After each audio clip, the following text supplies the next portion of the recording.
Hey man, hello and welcome to Relaxed Mel. All right, so today is episode number 15 of the podcast, and we're going to be talking about scarcity mindset. What is it, and how can you overcome it?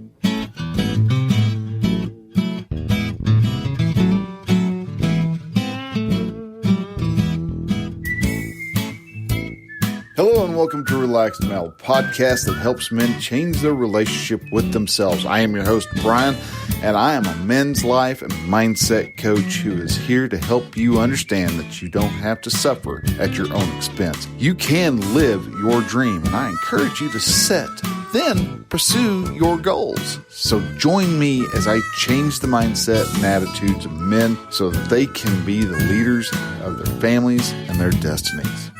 Hey man, hello and welcome to Relax Mel. All right, so today we're talking about a mindset that actually will keep you small, keep you from reaching out and going for the big stuff, being the bigger person that you actually always wanted to actually be.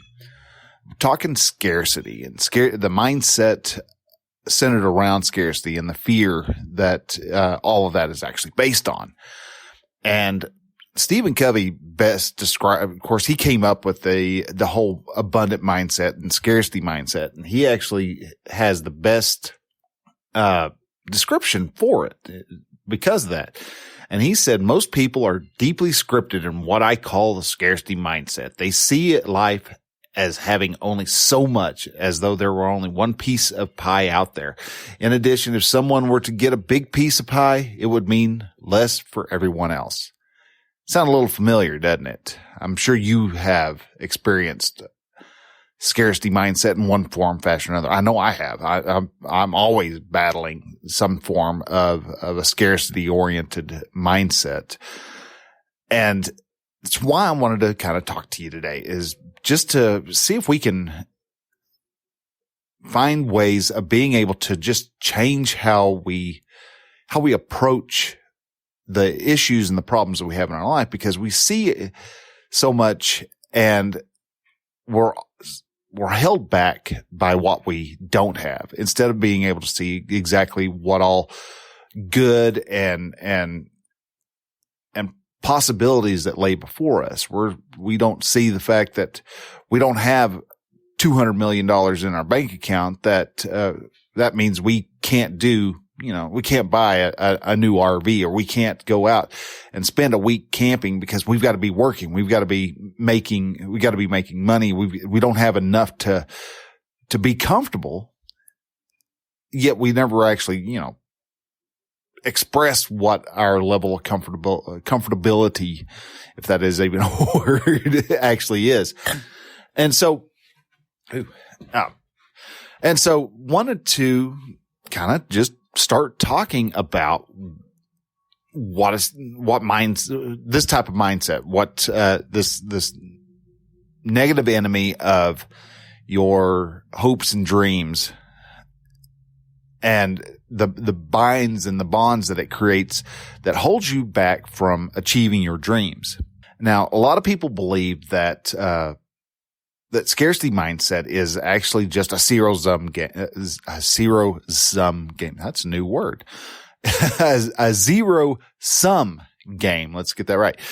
And as the definition was, it's a piece of the pie. A lot of people look at money this way, that there's only a certain amount of money in the world, and that, what is it? Depending on who states it, it's, the top 1% owns 80% of all, controls all 80% of the money, while everybody else is digging for the dregs. And that simply isn't true.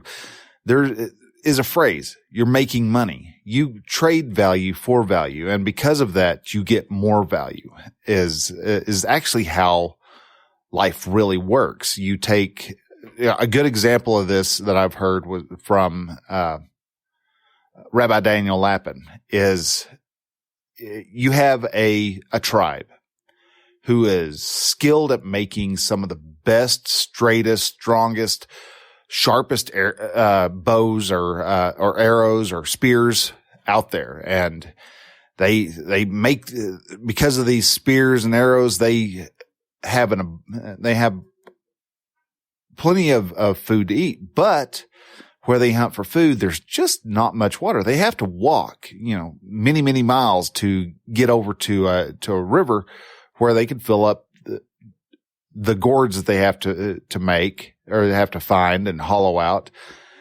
to bring back to the camp. Well, and then there's this other tribe who is really skilled at weaving baskets. And these baskets are woven so tight and are treated in such a way that they actually hold water. Well, the two tribes discover each other, and the basket weaving tribe can't make a good arrow to save their life, and they're always hungry. They're always lacking in food, but they've got all the water in the world to drink because they carry gallons and gallons of water at a time in one basket. Well, what happens when they trade? They trade a whole bunch of their spears and arrows for some of their baskets. Who won out? If you are going by a zero-sum game, somebody lost out in that transaction. Who? Because in all reality, neither one of them lost out. They both came out better in the end. The basket weavers are now able to go hunt and kill more food to feed their tribe, and they are better off now. They can eat better, while the thirsty spear makers are now able to have, gallons and gallons and plenty of water for everything. And they even can start making stew because they've got plenty of water. They don't have to make, 13 trips to the stream. They now only have to make maybe 2. And so each of them made their life better because of trade. And it wasn't because of a scarcity mindset. Neither one lost out. So, but if you have a scarcity mindset, then you're going to be looking at, well, if I give him, the bows and the straight arrows, then they may attack us. This is a scarcity mindset. All of a sudden they're going to die of dehydration because their fear and the thought that they're going to come and take all our food away because now they've got really good spears. When in all reality, no, they've developed a connection and a relationship that is centered around that type of trade. So how does scarcity actually hold us back? Well, I like to look at scarcity as kind of a bog, or maybe even better yet, it's a tree, a big, huge, monstrous tree. But the scarcity isn't the tree. It's the chain that you're tied to that tree with. Now that chain wraps around you several times and holds you firmly to that tree.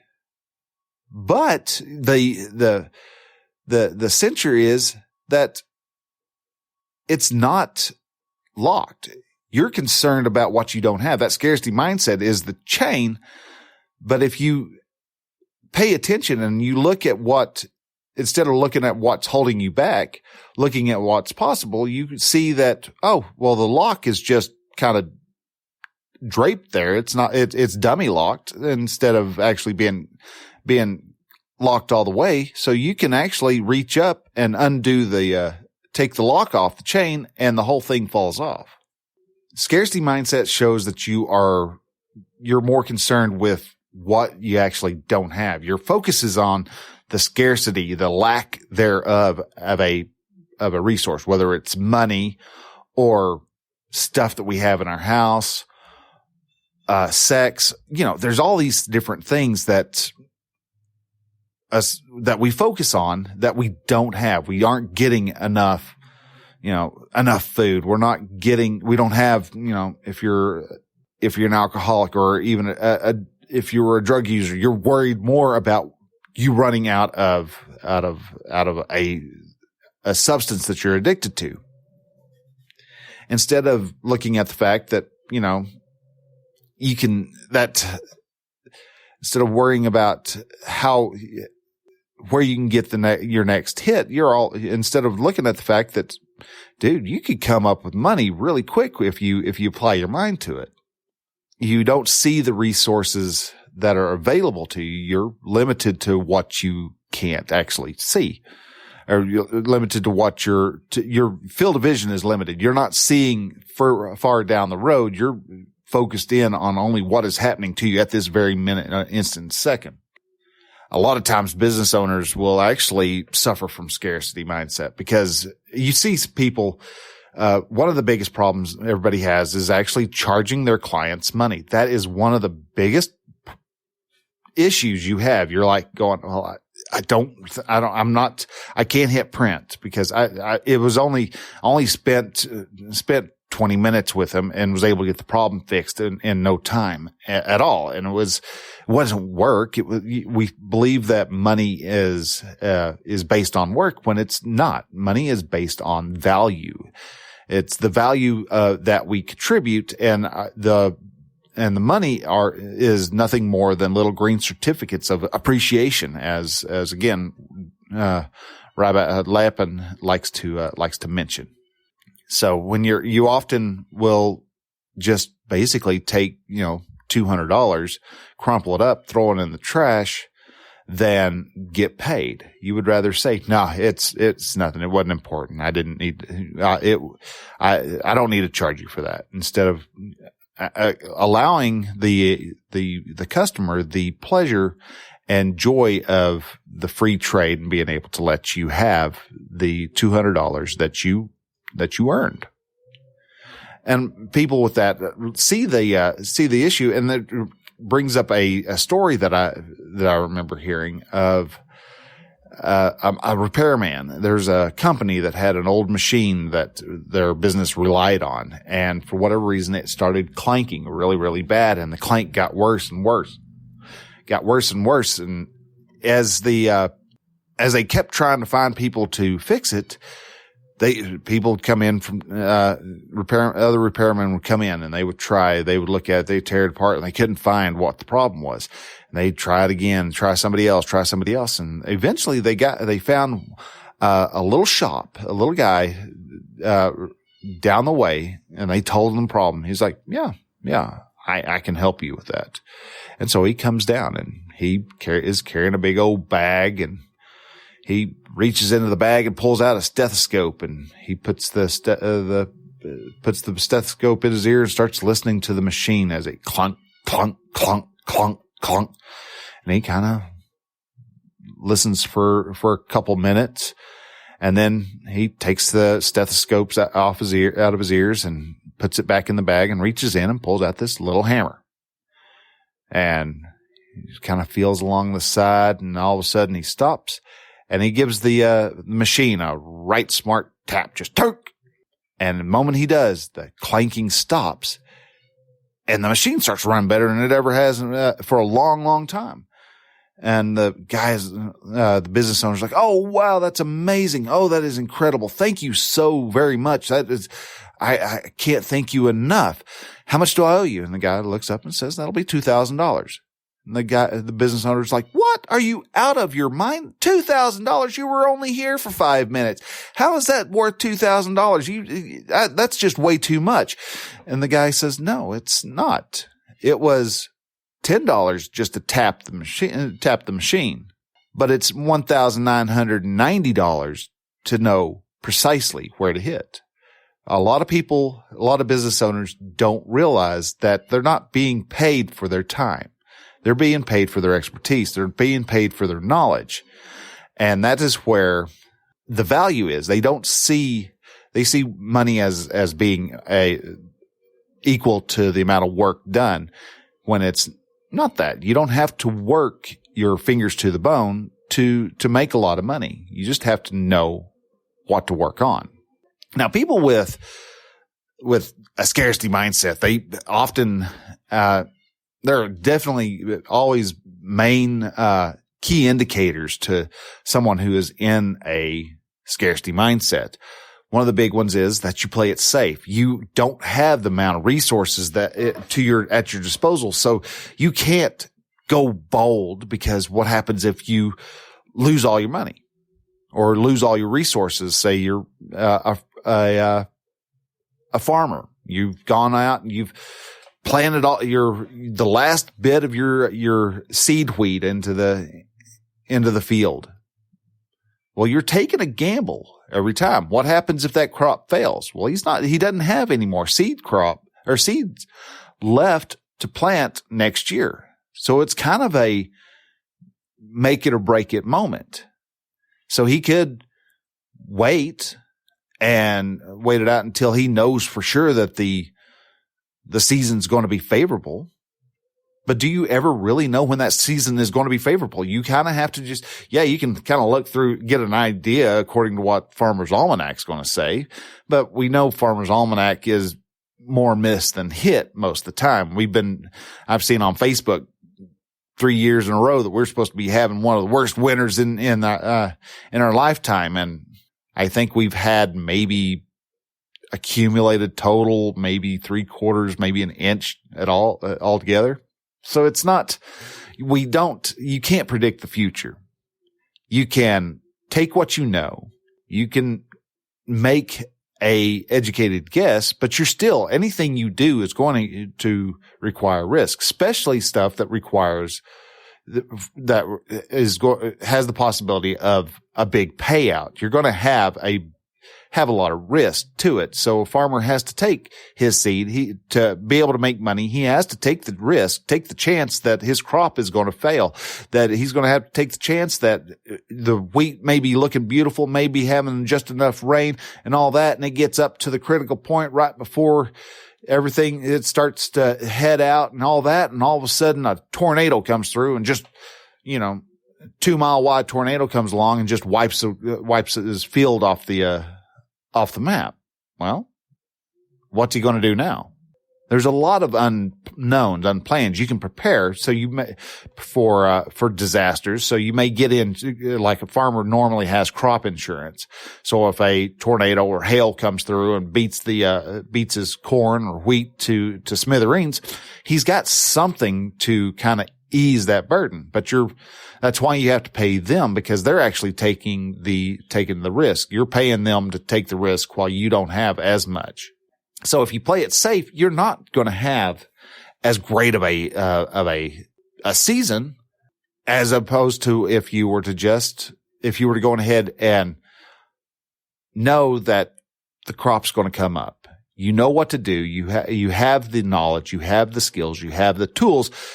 You just need to actually just take the time and stop worrying about what might happen and go through and do it. But if a scarcity mindset person is going to say, no, I don't have enough. I need to have 2 years worth of seed. And when they get 2 years worth of seed, they may end up going, what if I have 2 years worth of crop failure in a row? I better have 3 years worth of seed available.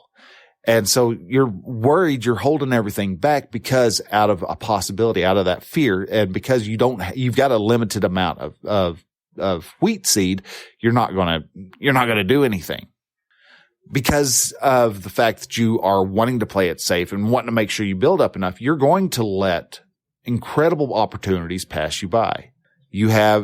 I'm actually looking at the opportunity of actually taking Brooke Castillo's coaching class. Really awesome. It would help me out, help my business out tremendously, help me out tremendously, and it would help you out tremendously. The Cincher, it's an $18,000 course. Holy smokes, that's a lot of freaking money. Don't you agree? I think so. I don't have $18,000 sitting in my bank right now. So what am I supposed to do? Am I supposed to wait until I have enough money? Well, I can. But that opportunity may go away. This year might be her last year of doing the life coach school. She may decide I've made enough money. I achieved the $100 million in a year that I've been talking about for the past 10 years. And so I don't need to do it no more. Well, I just let an opportunity go by if I don't take it while there's a chance. Scarcity mindset limits your opportunities. You're worried more about playing it safe. And so you're going to let all those prime opportunities of where you can leapfrog levels at a time because you don't know you don't know what the future holds. What if I lose the house? Well, if it doesn't work in this, say I borrowed $18,000 for the life coach school. Well, that would be a risk that I might have to take. I might have to, there's a chance I might lose the house. I might lose the car. I might lose my job for whatever reason. The trucking job is out of my control. If all of a sudden, the owners decide, you know what? We can't do anything anymore. They were being undercut. All of a sudden, automated trucking trucks are coming into play and they're taking over everything. We're shutting the doors. Well, what am I supposed to do? I can sit there and worry about that, or I can take the opportunities that are available to me now and actually go about and not have to, and take my control of my own life instead of letting my life sit in the hands of somebody else. I could either choose to have 1,000 bosses, otherwise known as customers, or I could rely on just hacking off one customer, otherwise known as a boss, because he isn't my customer in all reality, because he's paying me for my service of being able to drive a truck. So if I hack him off and he fires me, that's also known as being out of a job. So which one, you're wanting to play it safe, because we all look at working for a company and getting a, nice 401k and all these other benefits. And we look at that as being safe. But in all reality, is that actually really safe? And you've got one boss as opposed to having 1,000 bosses. You may hack off one boss and he may say, I'm not going to work. You're fired. But you've got 999 other bosses that still like you. And so they're still willing to pay you, and you can get hired on by somebody else and replace the one that didn't like you and left. Another example or key indicator that you may have scarcity mindset is because, like I said, scarcity mindset makes you believe that your resources are limited. You look at what you don't have. I don't have the $5,000 to donate to a charitable organization. Okay.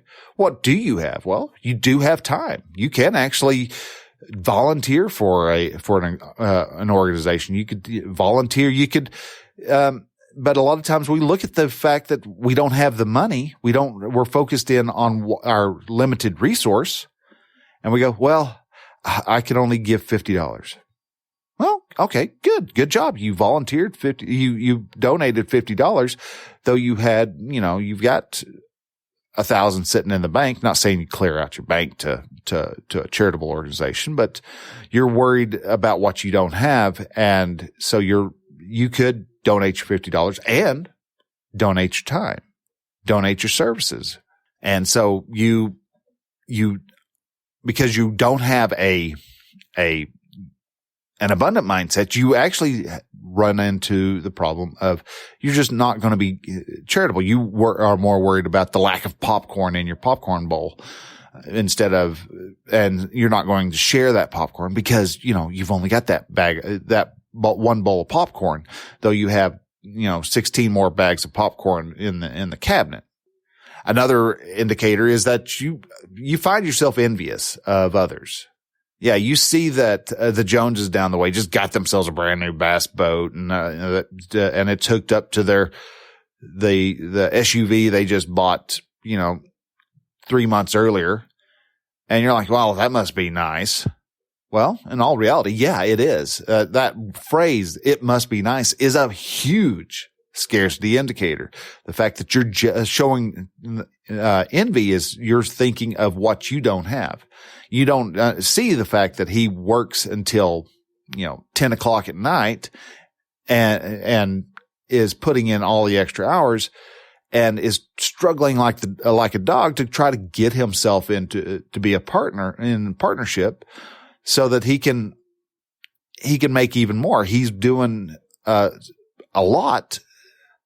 And he's reaping all the rewards instead of you're sitting there and you come home, you cut loose the moment 5 o'clock comes along. And I'm not saying that work and money are are comparable, but that's how most of us look at it. And so if you have a scarcity mindset where you think work and money are interchangeable, then you are going to say that, and you're going to see that fact. And so with you cutting loose at the moment the 5 o'clock bell rings and you hop in your car and you shag tail over to back over to the house, you're missing an opportunity where you could have stayed behind and you could have helped the boss and gotten to know him better and got to know, show him that you're willing to put in some effort, and you're passing by the possibility that you could have been bump up to a managerial position or even higher. Maybe he's wanting to start a new division in the town next door, and it's the same town you live in. But because you see your time as a limited resource, you see your what you're doing in a scarcity mindset, you're not willing to make that effort. So when people produce a larger, start showing, larger results or take fancy vacations or have nicer things, you become very envious. A lot of, we've got a presidential candidate right now who is basing his whole platform on the fact that, of those that have and have nots. And he's working with going from the place of there's a limited amount of pie. And he is jealous of people who have, those darn millionaires that he keeps talking about, or billionaires, not even millionaires, because actually he is a millionaire. He's one of the top 1% also, but he doesn't like to actually mention that. Doesn't want that in a little tidbit to be known, but still he is coming from a place of fear, and he is coming from a place of scarcity. And because you see what the Joneses have and what you don't, that's where a lot of times you start showing that you're a lot more envious of people. Another example of being envious is that, how many times have you looked in Look magazine or some of those other, gossip tabloids in the, checkout aisle, and you see a movie star that you used to think was smoking hot, when you were younger, has all of a sudden gotten fat and is out of shape. One that I used to always, comment on was Val Kilmer. I mean, heck, he was this buff dude, and next thing you know, you see him and he's kind of a roadie-pody. And another example of what a lot of people were making comments about was Axl Rose. He became quite rotund in his circumference after leaving Guns N' Roses. And we seem to revel in the downfall of the successful people. And that, again, is this coming from a place of scarcity? You see their talent as limited only to them, when what they do is special for them, and you're not even paying attention to the fact that you've got a great talent that you have. So we sit there and we look at gossip magazines, because they just feed off of that scarcity mindset. A lot of times you feel stuck in your current work position. There's a time, for a while I felt stuck while in the trucking business, because that's all that seemed to be available. If I wanted to get out of trucking and be able to make the same amount of money, you kind of notice in a trend here, scarcity mindset often focuses around the resources you don't have. In this case, it's the resource of the little green certificates of appreciation. Yeah, you get paid pretty well.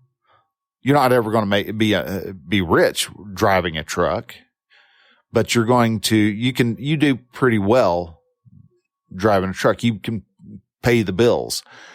And so you can, but to try to go to someplace else after you've been trucking for 10, 15, 25, 50 years, your options are can often seem very, very limited, instead of actually taking the time and paying attention to what your actual skill sets are, what your talents are, and seeing that, yeah, I can get out of a truck.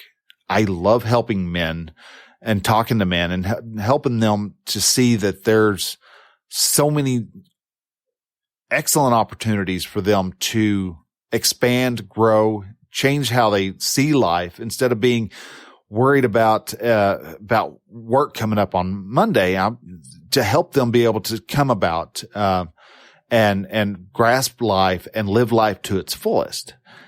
That's what I like to do. And because of that, and because of the fact that I can sit down and I can talk with people. Now, I'm not an extrovert by any sense of the imagination. If I have a chance to just sit at the house and piddle around and do stuff at the house, all right. Yeah. I'll sit at the house and recharge, but I do also like to sit down and talk. I always talk to people to random people at Walmart, just because it's fun to talk to them. But you believe you get stuck in a position. You believe you're stuck in a current position. All I'll ever be is a truck driver. I'm just a dumb old truck driver. That's all I can ever be.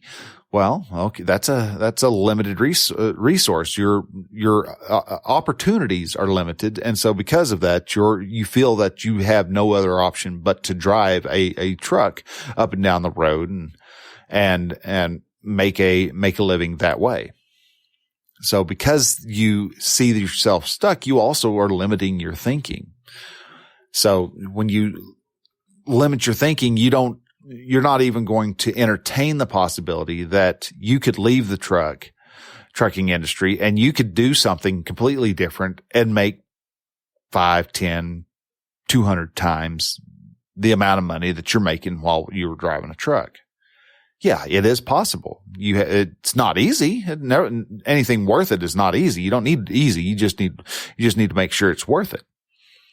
So if you limit your thinking, you don't allow yourself to dream big. You don't allow yourself to make those massive steps towards your dream, because, well, all you are is a dumb truck driver.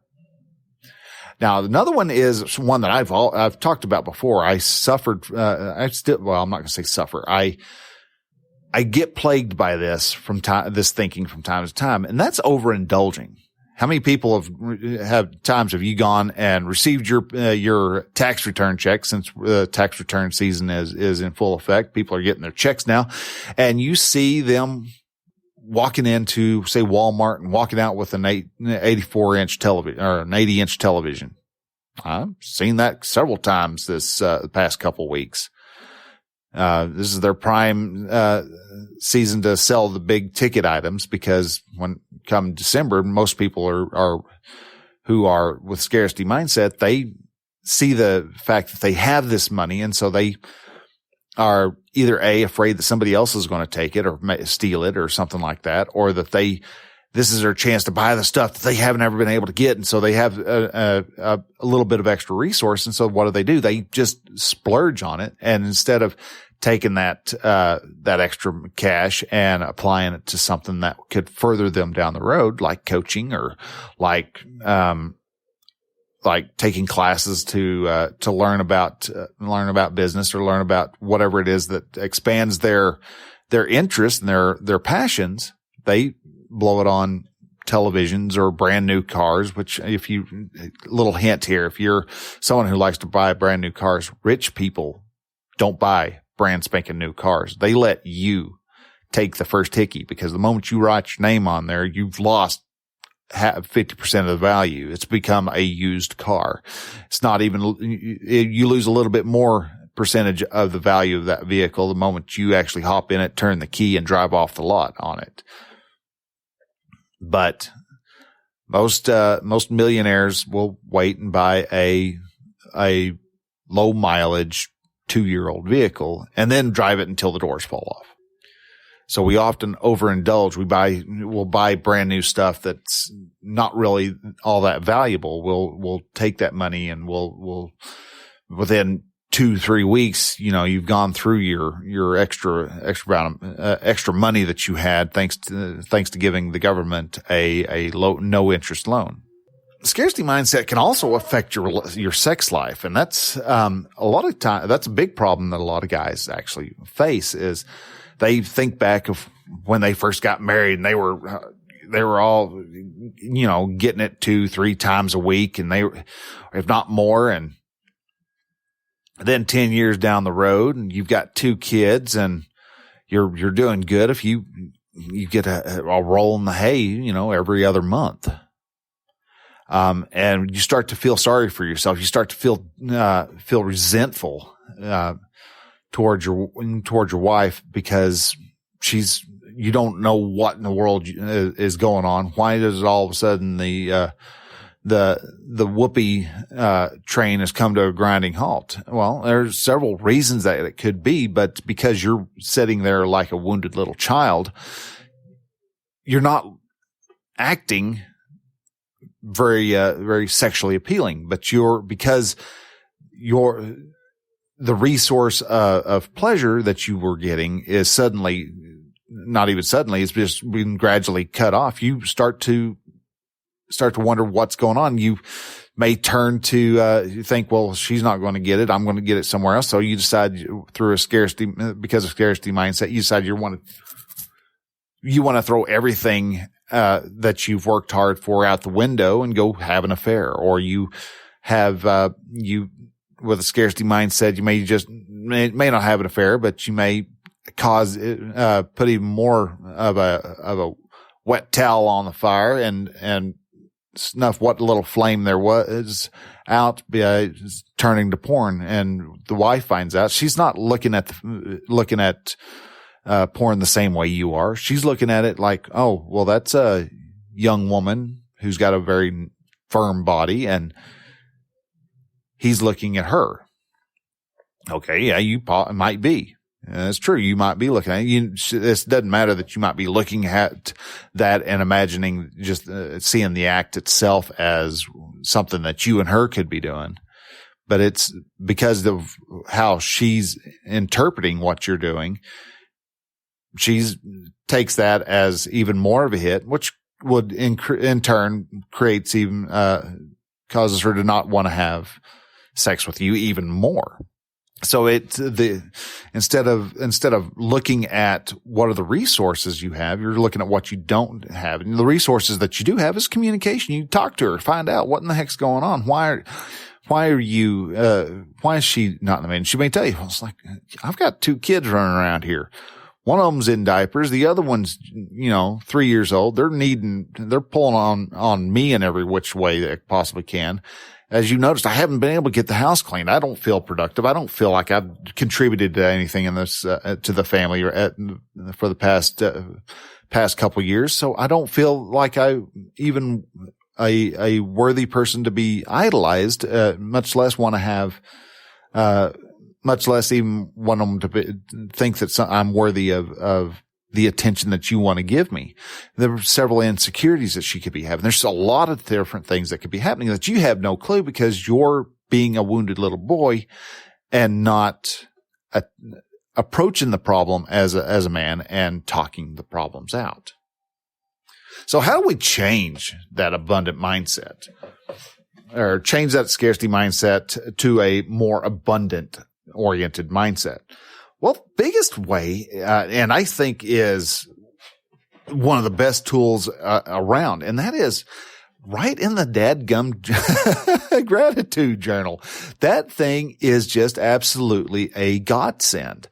It helps you with changing what you're focusing on. All of a sudden, instead of focusing in on everything you don't have, you look at the fact that, yeah, you have a car that is 15 years old, has 200,000 miles on it, but it still runs. It's not broke down every other weekend. It may have a check engine light. You may have some sensors that have gone out. And when you get up to 60 miles an hour, there's a weird little whine, but it still runs and it gets you to work dependably day in and day out. Instead of going, I don't have enough money to even get a good car. You've got a good car. You look at the fact that you have look at what you do have. Start writing down, write 5 things every day, something different.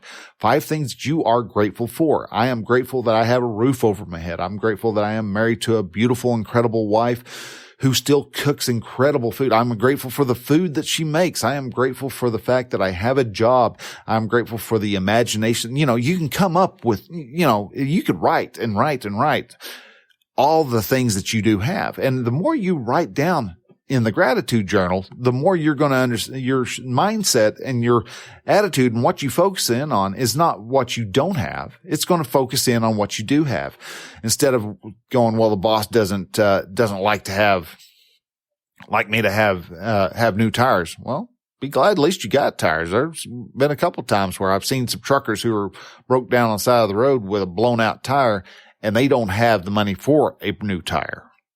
Now that really stinks. All of a sudden you can't make money because you don't have the money to be able to even get a tire fixed. There's a lot of people out there who don't have what you have. And you're sitting here crying because you don't have something that somebody else has. There's a long chain there. So if you start looking at and using the gratitude journal, you actually become, you become stronger. My cousin, Michael Scrutevant, talked about this. He actually threw up a Facebook post because he had lost his phone here recently. I think he had a fairly nice iPhone, and he posted up a little bit earlier, actually I think like yesterday, and said, today was a good reminder of perspective. I lost my phone yesterday, and I'm not stoked about it. However, I have a crappy old phone that works better than nothing, which is what some folks have. Nothing. In the scheme of things, I still have money, food, clothes, a place to sleep, and a job. All my needs are met. If you continue to focus on what you don't have, you never see the beauty of everything that you do actually have. Today, I'm thankful for what I have, not in anguish about what I've lost or don't have. So focus your feelings. To anyone feeling the sting of something lost or not yet had to begin with, try to refocus on everything you do have. Your brain will thank you later. So another way you can actually look for, you can change your scarcity mindset is to start looking for win-win situations. Stephen Covey talks about this also. When you have there's always a chance and a way, if you put your mind to it and put your resources to it, that you can come up with a situation where both people come out of the bargaining table a winner. And there are win-win situations. A lot of people think that there's not, but there's always a win-win situation. It may end up requiring stuff that you don't really want to do, and that's why you want to avoid doing a win-win. So go for the win-wins when you're able to. Another way is to actually just sit down and mind your thoughts. Pay attention to what you're thinking, because that story that you're telling in your mind and the thoughts that you're actually having, if you don't pay attention to them, they will reprogram you and have you back over to the world of scarcity mindset faster than anything around. But if you notice that when you start making comments of, well, I don't have that type of money, instead change that and go, no, how can I get that money? How can you, what resources can you tap into so that you can have the resources that you need? There are ways that you can do that. You can change how you're thinking of approaching a problem. There's ways that you can think of a problem, and doing so will actually help you to become a stronger person and a better person, and having the abundant mindset that will propel you and catapult you into the success that you want down the road.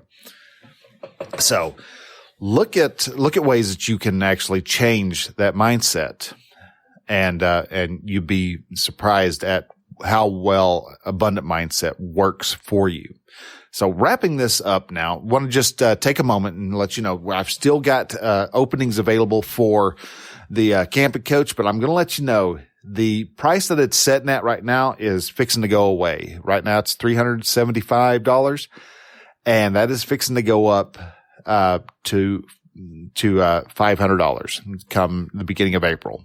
And that's just there because I have a feeling some people are kind of setting and kind of weighing it out, and you want to get at a decently low price. Now when you go to the camping coach, not only are you just going out, you're not just going out and camping. You're going out, you're going to experience, and I want to draw your attention to the 3D effect. This is where your mind actually disengages from the constant day in and day out, ding, ding, ding, ding, ding, ding of your phone and everybody demanding of your attention. And your mind actually learns to downshift a couple of gears, and you start to slow down, and you're able to focus in on more details about who you are and about your life and about what's going on in your world a lot sooner and a lot faster than if you were, than when you are in the thick of things in society.